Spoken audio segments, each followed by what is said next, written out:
Hey, welcome back, everybody. Today, we're going to get a special guest, the Helight VP of Marketing, Greg Bonnier, if I remember his last name properly.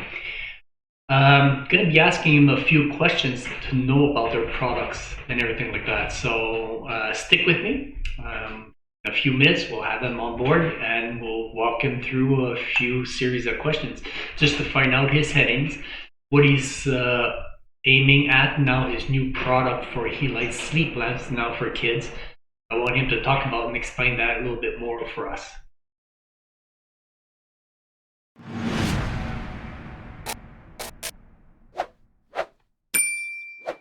Via marketing, but it's actually VP, and I apologize for that. Hey, welcome, Greg. We've got a few questions for you here, just to know more about your company, you, and the whole ensemble of everything. So basically, just probably everybody wants to know, where did it start? How long ago? Helight, how long it's been on the market? Are you only here in Canada? I heard there's France also, but you could probably elaborate on that also. Yeah, well, thanks for having me. So basically, Helight started in France. So they're our partners in France started the company. They were sort of trying to find a way to get the whole photobiomodulation and red light therapy thing more accessible. So in other words, create a device that would be a lot less onerous and a lot less expensive to buy. Keep in mind, this company started in 2014. The development of the device started in 2014 at a time where photobiomodulation was essentially just in hospitals. It was only within the hands of health professionals, high-level athletes, and they were expensive devices. They were very expensive to manufacture. We're talking, $20,000 per unit. So they weren't very accessible. So by finding the right LED that would give out just the correct amount of light, so a high output light, and at a very specific intensity with a very specific narrow bandwidth, it was sort of possible now to use these devices and sell them for a more affordable price. So put it in the hands of beauticians, and that was really our first approach, was to go in the beauty industry. So we started selling to all sorts of people who were in the wellness industry. We're talking about a device that was going for about $5,000. So it was a lot cheaper than anything else that was on the market at that specific time. And so we started selling in France a lot. We started selling in Canada. And in Canada, what we did is that we started a care center so that we could actually use our own machines on people who could visit us and do a whole protocol of 10 to 12 seances. And the idea was that through this using of our machine ourselves, we could also get a live feedback from the customers and realize just what kind of market we could possibly use this in. And we realized that the whole pain and wellness was a lot bigger than just the beauty. I mean, we're talking clients that would come, the back of the hands get a lot of wrinkles, and with time, it's one of the telltale sign of aging. And so a lot of women would come to do the back of their ends, and being a certain age, they start having some arthritis. And a lot of them we wouldn't tell them anything about pain or arthritis or all of the underlying photobiomodulation benefits that portray to pain and arthritis and inflammation in general. And so they would come back to us and say, it's funny because I don't feel my arthritis as much. And even one of our customers told us that she writes a lot, and she had a crooked finger, and she said the finger is actually redressing. It's now a lot straighter than it was before I was doing the protocol. So we thought, okay, this is, there's definitely something here. Let's market it as something broader than just for beauty.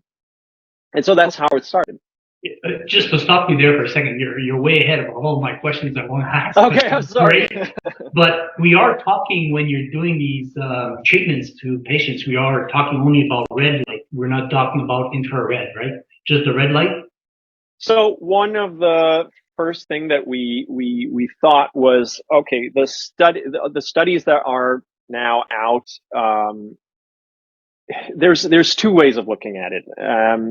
Some people are ready to say that near infrared light penetrates deeper, which, of course, it's correct because of the wavelength, but it's not that much deeper. So there's something else that we still don't quite understand when it comes to photobiomodulation. The whole process of it, we understand pretty well, but how it gets to the cell is sort of kind of misunderstood area. And so I believe that near infrared and red light is kind of a misunderstood area. And when you look at the graph of how potent these wavelengths are, near infrared are a little more potent. But then again, you can just do a longer protocol and have the same effect. So our train of thought was, okay, let's not introduce something that can potentially be harmful. And I'm not demonizing near infrared. Just saying that if the end goal is to create a device that is good for everyone and that eventually gets in people's house, let's not use a wavelength that could be, for example, damaging retina. Let's do something that is 100% safe and that, worst comes to worst. Instead of doing 15-minute treatment, you do a 20-minute treatment and get the same result, get the same amount of energy in your cells. And so that's sort of what we wanted to put into all of our devices, safety first, because eventually what we wanted to do was to get those devices in people's homes so that they can use for themselves on the whole family without having to bother about putting red blocking glasses or whatnot. Okay, great. Now that you went through these things, how about that little Helight sleep lamp? Like, probably a lot of people want to hear about this too. Yeah, the now sleep that you're device. creating another one too, I heard for kids. So probably explain those. So the sleep device, a lot of people who would come to the treatment center would get some cares and would feel re-energized and would often relate to having a lot less trouble falling asleep in the following days. And this is something that we've seen in a 2012 study with Chinese basketball teams. And so the amount of research that has been done in photobiomodulation is astonishing. There is a lot. However, everything that has to do with sleep, so red light and sleep, there's actually not that many studies, and especially at that time, keep in mind we're in 2016 when we start developing that little small device. There's not a lot of research that has been done. A lot of them are from 2017, 2018, 2020, 2019, and so they didn't exist at that time. So now we're starting to see that there's a real benefit to exposure to red light prior to sleep. But back then it was still sort of okay, NASA's kind of using it. They've been doing a lot of research since the 60s on, exposure to light and the relationship with sleep in that regards. And so it was kind of a hypothesis.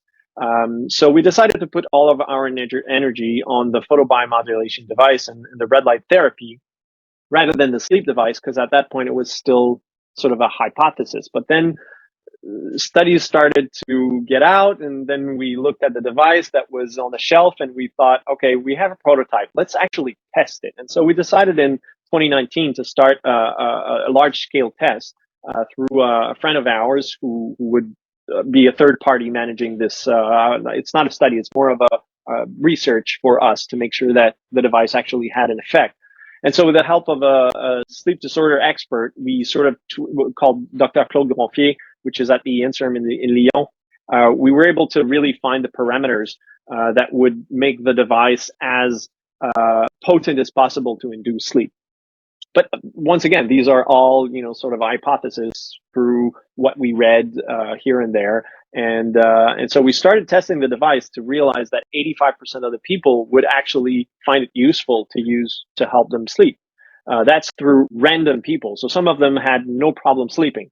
in there. This is like totally random. So we're talking a little over 100 people who got the device and tested it and responded to those questionnaires, which are industry standard. And so with those results, we thought, okay, there's definitely something there. Let's start a small batch and let's test it and let's put it to market and see if it actually, get people interested. Well, we knew it was working, but we didn't know just how much it was going to be useful to the end user. And so we put it to market, and now we're at almost 55,000 units sold, and we have a 5% return rate. So we give a trial period so that people can really give, because it takes sometimes some people will feel the effect right away. So keep in mind, this is a device, for those who don't know about that, you put on your nightstand, and it will emit pure red light at 630 nanometers, a very narrow bandwidth that will be projected all over the room. And this is just enough to signal your brain that it's time to go to sleep. So let's say it's like a sunset. And one of the very key aspects of the development of that device, and what actually we were able to patent, is the whole protocol in which this monochromatic red light is being diffused for 14 minutes and then will gradually fade out so that it becomes completely dark. And so at the end of the 28-minute cycle, it's completely off. And that's very important because every sleep expert agree that we have to sleep in perfect darkness, right? These are the best lighting condition to sleep in is no light at all. And so it has to turn off at some point, but it can't also turn off directly, like it just turn off completely, because then the change in luminosity would trigger your fight or flight response, which would wake you back up. So this whole protocol is really part of the magic of why it works so well, is that it very, very gently brings you to sleep. It gives you just enough signal to tell your brain, okay, now it's time to relax. It's time to naturally secrete melatonin and go to bed, and then it will gradually fade out. So that's the idea behind the unit, and that's why we were able to patent it. So now we're at 55,000 units sold and 5% return rate. Now some people will feel the effect right away on the first trial, which is something that we've seen a lot. But some people will take some time to get accustomed to the light. Some people will not feel effect before at least 2 or 3 weeks. So this is why it was really important to us to give people the correct amount of time to test the unit. So we'd give everyone 30 days, and within those 30 days, we only had 5% return. Now, one thing that, since it's a family business, we're based in Canada, we take all the calls ourselves. If you call to return a unit, it's someone from our circle who will be answering the phone, and so we have really, really direct relationship with customers. And a lot would call us after 15 days and going, oh, I'm not sure if it works, but I'm afraid I'm not going to be able to return it. And people are sort of used to the fact that Amazon, after 30 days, it's off and you can't return it. We've always been very flexible in that regards. Our goal is not to sell a unit, is to help people. If it doesn't help you, then it's fine, you can return it. That's the whole idea. And so we realized that a lot of people would be stressed out as to making sure that it works for them and that they could return it if they wished, and that period of time was still a bit constrained. And so we decided from September 1st, actually, we're going to give 60 days just so that people are not stressed out to test the unit and really make an idea for themselves on how it works and how well it works. We've had a couple of interesting stories of people returning it after the 30 days and then calling us back a week later because they didn't realize just how much of an effect it had on them, because it was gradual, it was incremental. Yeah. And they bought it back because they realized that they've actually been sleeping so well because of it. Yeah. So what's the difference between that light that I use and the one that you have now for kids? So one of the funny stories is that we had sent through these customer relationship and through these customer comments, a lot of parents would buy a second unit for their kids because the kids would steal the Helight sleep. Okay. And so we realized also that with kids, there's a very it creates this fun ritual to do before going to bed. Turn on the light. It turns the whole room red. That's super cool. And so beyond the biological effect that it triggers, there's also that psychological aspect of, a sleep routine, like reading a story, turn on the light, and then it just helps the child understand that now it's bedtime.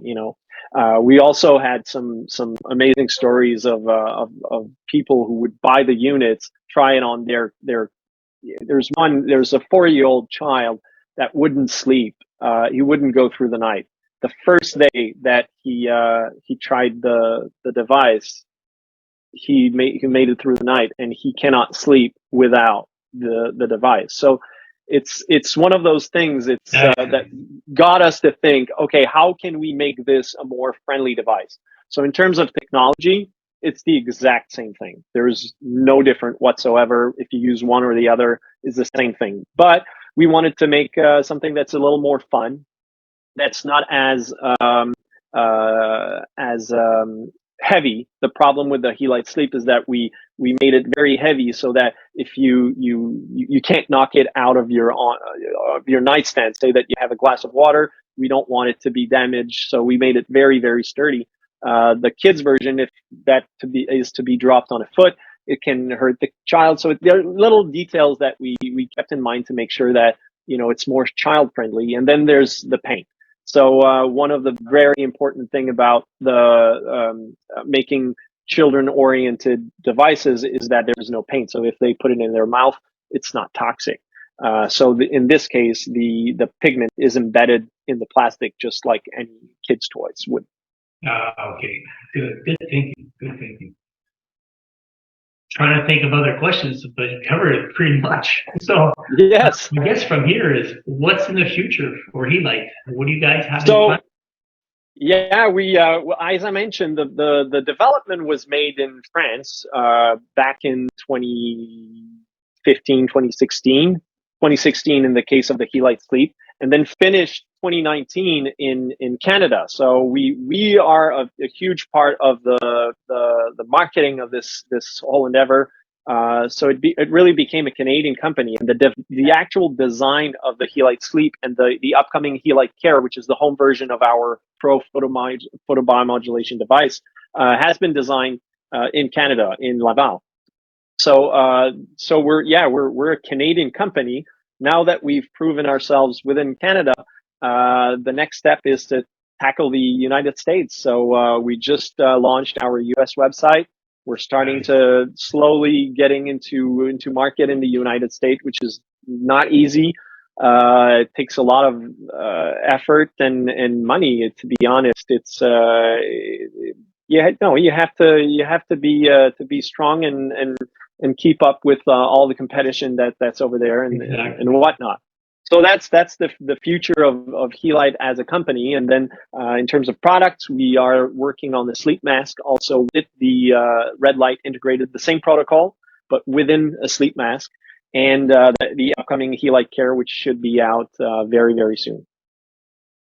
So we're talking, there's also a fun function in the Helight Care device, which is a blueless light. So we have the photobiomodulation, which is, as you know, a red at 630 nanometers, but we've also put a wide bandwidth LED that makes sort of a yellowish amber light. And the idea is that there's no blue components in it.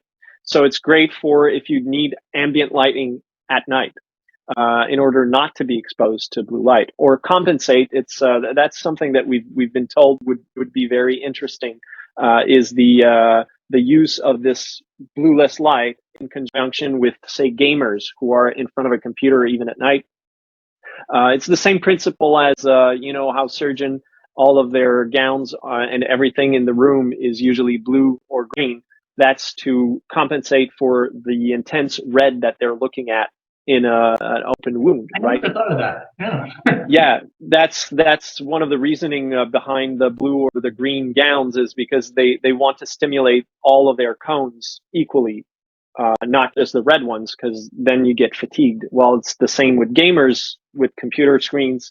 which is very high intensity blue light, short wavelength components. So if you have the room around that's in another color, then it helps you actually not get it's not as strenuous for your eyes. So what you just said there, so the audience could understand, when you're talking about, stimulating all the cones, what you mean is the ganglion cells behind the retina. So, these guys get activated because you got several levels of them. That's what you're talking about. Is that correct? So not necessarily the ganglion cells, but just the cones. So the RGB cones, like actual visual cells. Cells. Okay. Yeah. So that you don't get eye fatigue. Exactly. Okay. Yeah. Great. Yes. If when somebody calls, or let's say wants to talk to somebody, as they have questions or things like that, just your information on the website, phone number, who do they speak to? Yep. Anybody, family-wise? Yes, absolutely. It's a family business. It's all our circles. So, and everyone is for very complicated question, usually they come back to me, but everyone is trained to be able to answer the questions on how it works and why it works, and what's the the operation as far as return is concerned, or if you want to order, you can order by phone. We got a pretty good system, and we're pretty happy about that. It works very well, and yeah, people are very happy about it. And one of the industry in which we've actually been very lucky to have an in is the sporting industry. As sleep in the sporting industry is the cornerstone of recovery. And better recovery means better performance, both physically and mentally. And so any little bit that can help an athlete sleep better is going to have a direct impact on the field, or whatever sport they're doing. And so we sold to a couple of MLS teams. We sold to NHL teams, MLB teams. We've sold recently to the U.S. national team that went to Qatar. They bought some units to help curb their jet lag. So what is an interesting thing about Redlight is that it helps you resynchronize your clock faster. So they can compress that time of adaptation that it would usually be longer when it comes to changing time zone, especially when it's such a drastic change in time zone.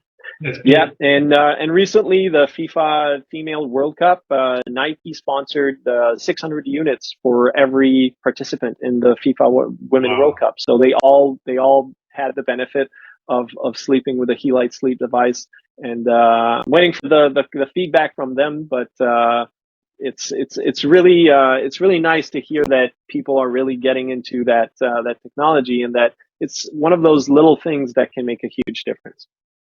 All right, so we got like 2 minutes left with all that. I guess at the end, I'm just going to put on the contact information and the website and all that they could, Helight.com. if anybody has the intention to try it out, especially with 60 days now. What do you have to lose? There you go. So try it, make an idea for yourself, and most likely you'll keep it because it works wonders. Great. Hey, thanks for your time, Greg. Much appreciated. And thanks for having me. Yeah, we'll see more of you soon. All right. So take care. Great. Thank you.